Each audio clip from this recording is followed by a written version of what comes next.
Ethio Social Science YouTube channel, your study guide.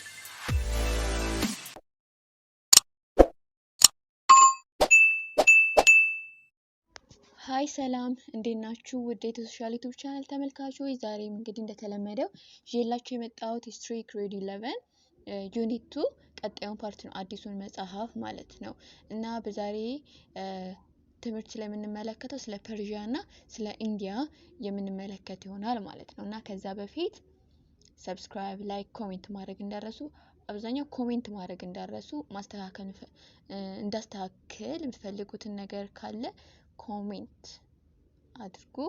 እና ወደ ትምህርታችን ስንገባ ancient Persia ነው የምናየው። ancient Persia was a land that include part of what's now Iran and Afghanistan። እና የancient Persia መሬት ይይዝ የነበረው በአሁን ጊዜ የኢራን እና አፍጋኒስታን የሚገኙበት አካባቢ ነበረ ይዞ የሚገኘው ማለት ነው።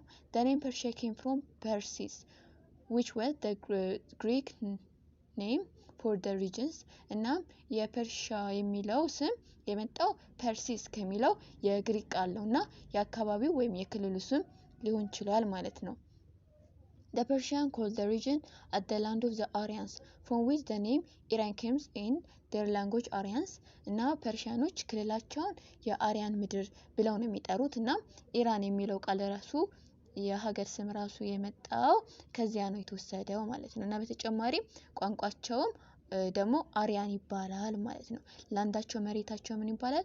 አርያንስ። ላንጉዌጃቸው ደግሞ አርያን ይባላል ማለት ነው። the founder of the Persian Empire was Cyrus the Great። እና የፐርሺያ መንግስትን የመሰረተው ማን ይባላል? ሳይረስ ዘ ግሬት ወይም ታላቁ ሳይረስ ይባላል ማለት ነው። his successor further extended the empire until it was the largest of all ancient empire። እናም የሳይረስ the great ተተኪ ግዛቱን በጣም ሊያስፋፋ ችሏል እና ከሁሉም የጥንት ግዛቶች በበለጠ መልኩ ትልቅ የግዛት መስፋፋት አድርጓል ማለት ነው። the Persian empire was absolute ruler ruling as the representative of the Persian god Ahura Mazda። እና የፐርሺያን ንጉሶች አብሶሊት ሩለሮች ነበሩ ወይም ፍጹማዊ መሪ ነበሩና እንደ አምላካቸው አሁራ ማስዳ ተወካይ ተደርገው ነበር የሚታዩት ማለት ነው። አሁራ ማስዳ እንደወከላቸው ተደርገው ነበር የሚታዩት።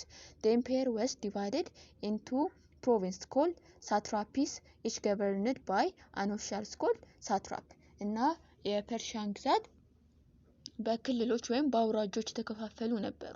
እናም እነዚህ ክልሎች ሳትራፒስ ሲባሉ እነሱን እያንዳንዱን ክልል የሚመራው ወይም የሚያስተዳድረው ደግሞ ሳትራፕ ይባላል ማለት ነው። the Persian taught their sons to ride horse, shoot bows and speak the truth። እና ፐርሺያኖች ልጆቻቸውን ፈረስ መጋለብ፣ ቀስት መወርወር እና እውነቱን እንዲናገሩ ያስተምሯቸው ነበረ ማለት ነው። to lie and being in debt were considered disgraceful in Persian society። እና መዋሸት እና እዳ ውስጥ መግባት በፐርሺያ ማህበረሰብ ውስጥ እንዳሳፋሪ ድርጊት ይቆጠር ነበረ ማለት ነው። the early Persian were farmers and traders. the Persian peasants used irrigation to grow wheat, barley, oats and vegetables። እና ፐርሺያኖች በብዛት ገበሬዎችና ነጋዴዎች ነበሩ። እናም የፐርሺያን ነጋዴዎች ስንዴ፣ ገብስ፣ አጃና አትክልትን ለማምረት ኢሪጌሽን ወይም መስኖን ይጠቀሙ ነበረ ማለት ነው። they used underground tunnels to avoid evaporation and brought waters from a distant places። እናም እነዚህን ስንዴ፣ ገብስ፣ አጃ፣ አትክልት ምናምን ለማምረት ምንን ይጠቀሙ ነበር? ታናልን ይጠቀሙ ነበረ። ዋሻዎችን ይጠቀሙ ነበር። ከመሬት ስር የተሰሩ ዋሻዎችን ይጠቀሙ ነበር እና ከሩቅ ውሃ ለማምጣት ነበር የሚጠቀሙት። በተጨማሪም ውሃቸው ተኖ እንዳያልቅባቸው ትነትን ለማስቀረት ዋሻዎችን ይጠቀሙ ነበረ ማለት ነው። caravans carried goods from many parts of the world through Persians to Mediterranean Sea። እና ካራቫኖች ነጋዴዎች ማለት ነው ከበርካታ የዓለም ክፍሎች ሸቀጦችን በማምጣት ፐርሺያን አቋርጠው ወደ ሜዲትራኒያን ባህርን ይጓዙ ነበረ፣ እቃዎችን ያጓጉዙ ነበረ ማለት ነው። the gold currency called daris was used all over the empire። The Persian Darlis were named after the empire Darius or 5th century BC who first issued them እና በመላው የፐርሺያን ኢምፓየር ውስጥ ዳሪስ የሚባል የወርቅ ገንዘብ ወይም ሳንቲም ይጠቀሙ ነበር ወይም ጥቅም ላይ ይውል ነበር እና ዳሪስ ተብሎ የተሰየመው ወይም ዳሪስ ተብሎ ሊጠራበት የታሰበበት ምክንያት በ5ኛው ሴንቸሪ ቢሲ ዳሪስ የሚባል መሪ ነበራቸው እና በሱ ስም ነው ይሄ ሳንቲሙ ዳሪስ የተባለው ማለት ዳሪስ በሚባለው መሪያቸው ስም ማለት ነው። ዞራስተር or Zarathustra was a Persian prophet who lived in the 16th century BC. He introduced the religions of Zoroastrianism እና ፐርሺያኖች ዞሮአስትሪያኒዝም የሚባል ሃይማኖት አላቸው እና ዞራስተር ወይም ዛራስትሮስቲያ እና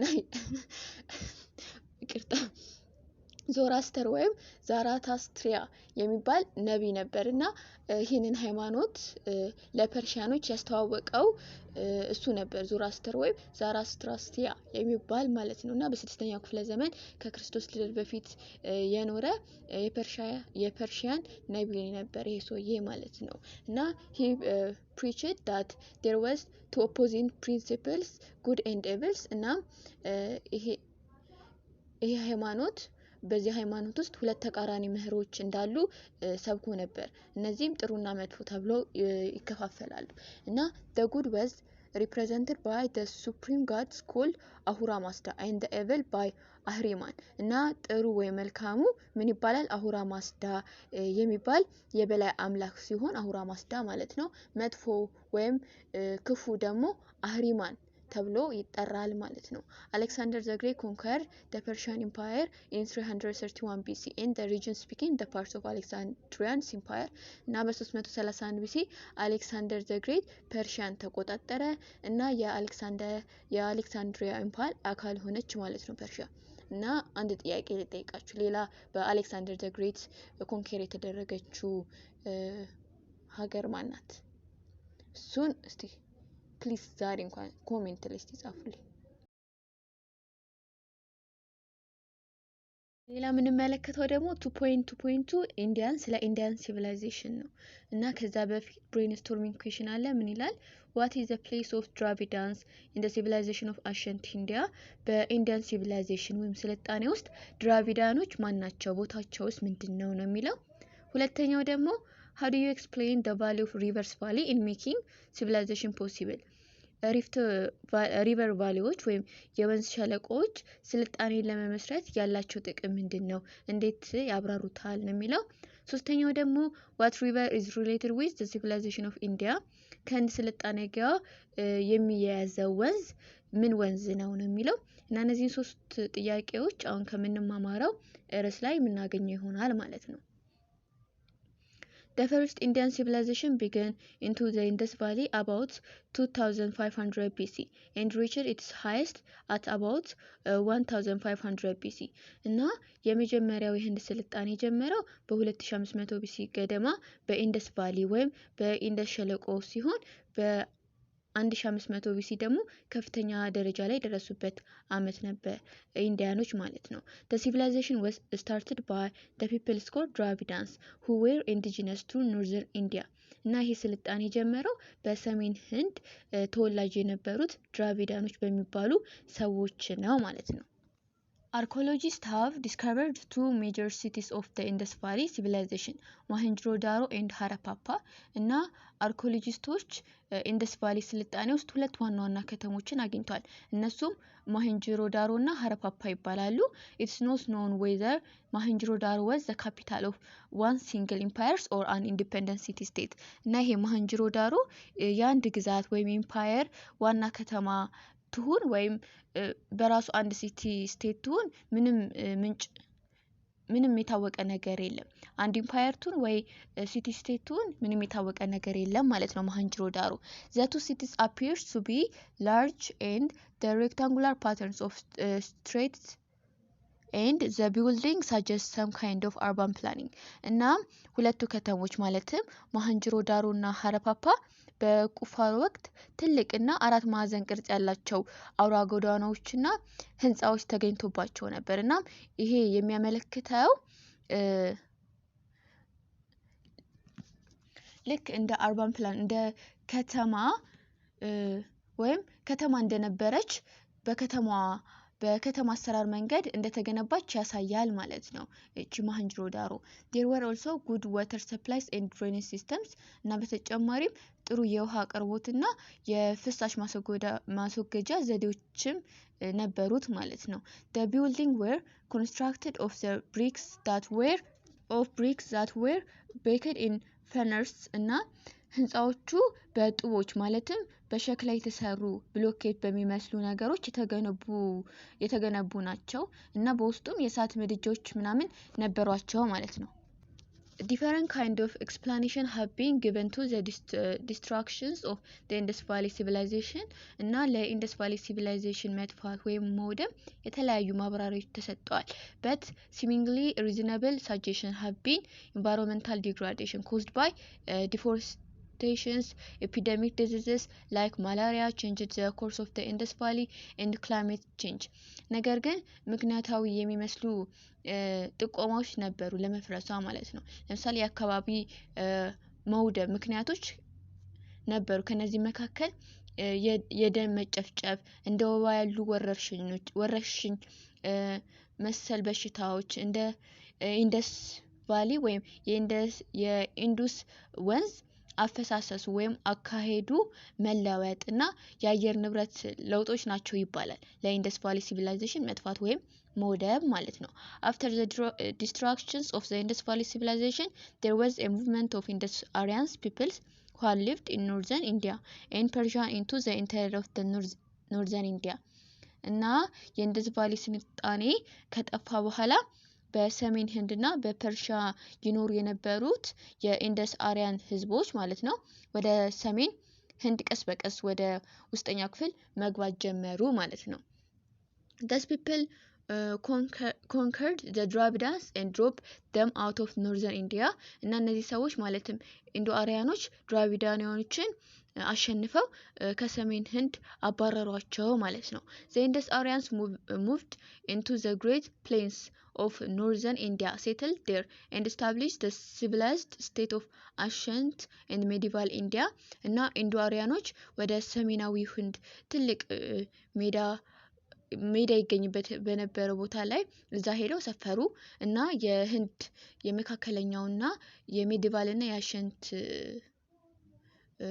ስቴትን እዛ አካባቢ ላይ ሊመሰርቱ ይችላል ማለት ነው southern India remained largely Dravidians እና ደቡባዊው ህንድ በአብዛኛው ድራቪዳኖች ነበር የሚኖሩበት ማለት ነው ከቦታቸው ለቀው ወደ ሳውዘርን ገቡ ማለት ነው the religions of Hinduism developed from the belief of the early Indo-Aryans እና የሂንዱይዝም ሃይማኖት ከመጀመሪያዎቹ ኢንደስ አሪያን እምነት የተወሰደ ነው ማለት ነው one basic common idea of Hinduism is that mankind is condemned to a cycle of rebirth a person can be reborn as someone spiritual higher and better or as someone's or even an animals lower and worse እና የሂንዱይዝም እምነት አንድ ሐሳብ ይዞ የመጣ ነው የሰው ልጅ ዳግም በመወለድ ሂደት ውስጥ የተፈጠረ ነው እና ዳግም እንደሚወለድ ይነገራል እና ዳግም ስንወለድ እንዴት ነው ጥሩ ሆነንም ልንወለድ እንችላለን ዳግም ስንወለድ ማለት ነው